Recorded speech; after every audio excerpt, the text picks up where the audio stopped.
Hello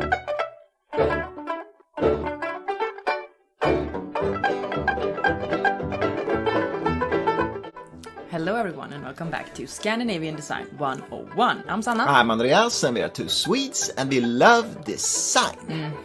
And today we're not going to be talking about a specific designer or object and tell you all the boring facts about them. No, in this video we're simply going to tell you funny, ridiculous or fascinating anecdotes about some famous Scandinavian designers. Some of the stories doesn't have anything to do with their line of work or their designs. And a quick disclaimer, obviously we can't promise all of these stories are completely true. Some of them might just be hearsay. But even so, they're amusing and we're gonna tell you anyway. Hope you enjoy. Yeah, and let's start with the Swedish artist Stig Lindberg, known not least for his many popular ceramic pieces produced by the ceramics manufacturer Gustavsberg.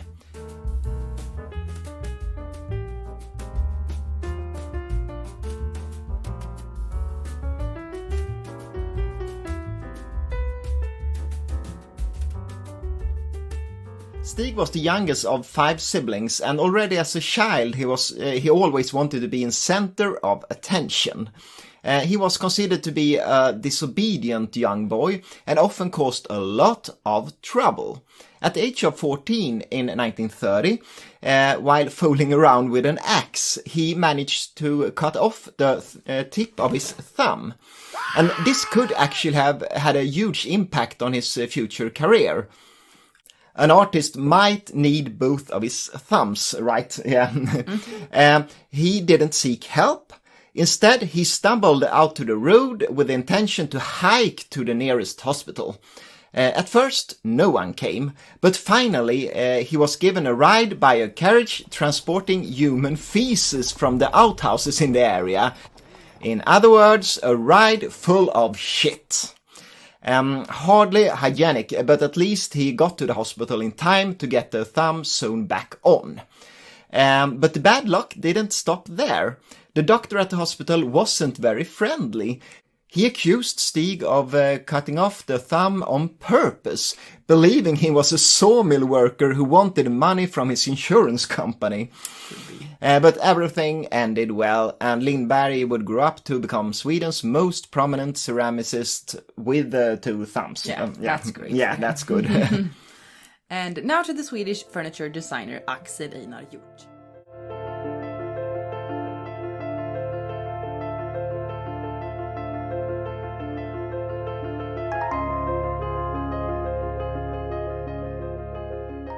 Everyone interested in Scandinavian design have heard his name and seen his furniture, not least the ridiculously expensive pinewood pieces designed in the 20s and early 30s. Today, Hjorth is associated with luxury and high prices, and that's kind of ironic considering Hjorth's life and background. When he was born back in 1888, which is a long time ago, his father was listed as unknown and his young mother wasn't married, and he came to be raised under poor, not to say miserable, circumstances. When Axel-Einar was 12, he was left in foster care when the mother failed to provide for him. His foster parents turned out to be wealthy, and this made it possible for him to study to become a furniture designer. And not just any furniture designer, but one of Sweden's most famous and expensive designers of all time. Axel-Einar died in 1959, encumbered with debts and forgotten by the general public. There were no close relative, or so it seemed. The truth was never told to Axel-Einar, but only a year after he was left in foster care, his mother gave birth to a second son, Edvin Allan. The 2 siblings never met, and Axel-Einar didn't know he had a brother living in the same city as himself. No.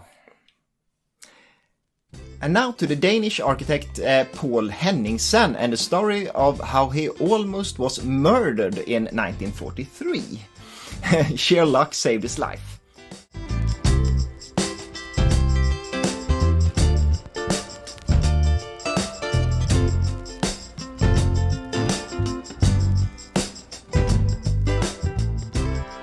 Henningsen was not just the designer of lamps and furniture, he was so much more, and we don't have time to list all his qualities. But one thing is important for this story. Henningsen was a frantic anti-fascist already before World War II. German troops marching on Danish soil made Henningsen furious, and he refused to stay quiet. By writing songs and arranging political reviews on theaters all over the country, he tried to build something he called a cultural defense against the occupiers. But mocking famous Nazis in front of large crowds of people wasn't applauded by the Germans. Soon information reached Henningsen that the Danish Nazi Wilfrid Pedersen was looking for him. Henningsen took precautions and slept in a hidden basement in his house. Soon, intellectuals and artists were arrested on a daily basis. Henningsen managed to escape, hiding with friends, and in the fall of 1943, he and his wife finally fled to neutral Sweden. As it turned out, the escape wasn't a day too early. After the war, Henningsen found out how close to death he'd actually been. In 1946, a young man knocked on Henningsen's door, willing to confess his involvement in a murder plot. The man had been a member of Wilfrid Pedersen's group of fanatic Nazis, and in 1943 he was given the task to assassinate Henningsen. Not only Paul, but his whole family were to be killed, and their house was to be burned to the ground with the bodies inside. And Paul later said, "I gave him a cigarette, and we had a good chat. Of course, I was glad I wasn't burned to death." He said, "I was a reasonable person, and you cannot ask for more from a murderer." That is funny. Yeah. Well, moving on to some words about the Swedish designer Carl Malmsten. I think is kind of boring. Oh yeah, no, he's okay, kind of traditional. Anyway. Yeah.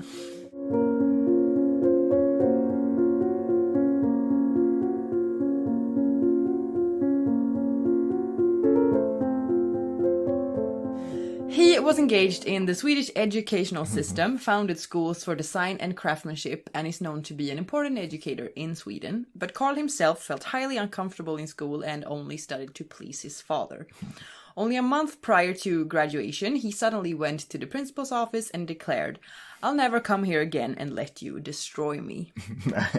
His father got furious and immediately called in a psychiatrist who declared the boy insane and sent him to a mental institution. He was soon given a bill of health on the condition that he finished school. So he did, and soon he began studying economics, but dropped out after only a few months. The official reason was a bad memory. This story is a relief for all of us who didn't enjoy school. You don't need to be a bookworm to make something of your life. No, that's true. So that's kind of nice. Yeah, and it's a kind of bad thing by his father to declare the son insane because he didn't want to finish school. But He didn't even have to say that. We all got that. Yeah.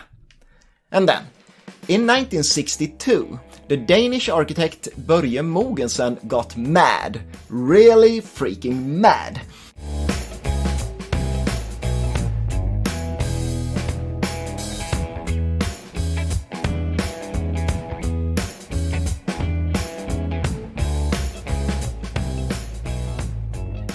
He looked at the contemporary Danish design scene and he didn't like what he saw at all.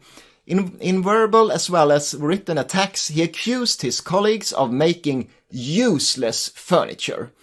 Experiments and artistic ambitions had, according to him, no place whatsoever in Danish design. "Dear friends," he wrote to his not-so-beloved colleagues in an article, "how can you expect us to go on respecting you as long as you continue this fraud in the name of art?" And he didn't just attack Danish design in general. He named quite a few fellow designers. Jens H. Quistgaard was spiritual humbug and the flag bearer for unpopular excessive mercantilism. Yeah.